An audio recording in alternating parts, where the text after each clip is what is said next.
దేవుని కుమారులాగా బ్రతకాలి, దేవుని కుమార్తెలాగా బ్రతకాలి. అదేందా? ఇప్పుడు తండ్రి అయిన దేవుడు ఊరుకుంటాడా? చెప్పండి. ఇప్పుడు ఆయన బిడ్డవు కదా నువ్వు, ఆయన బిడ్డవు నువ్వు ఎలాగా చెడిపోయావు. ఇప్పుడు తండ్రి చెడిపోనిస్తాడా?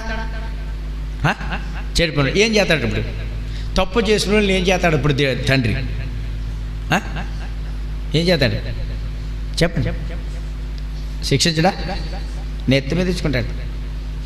లూకాసు వార్త 12:47. లూకాసు వార్త 12:47 చూడండి. తన యజమాని చిత్తమెరిగి సిద్ధపడక అతని చిత్తము చెప్పున జరిగింపక ఉండు దాసునికి అనేకమైనటువంటి దెబ్బలు చూసారా? తన యజమానిని చిత్తమెరిగి సిద్ధపడక అతని చిత్తము చెప్పున జరిగింపక ఉండు దాసునికి ఏమొద్దండి?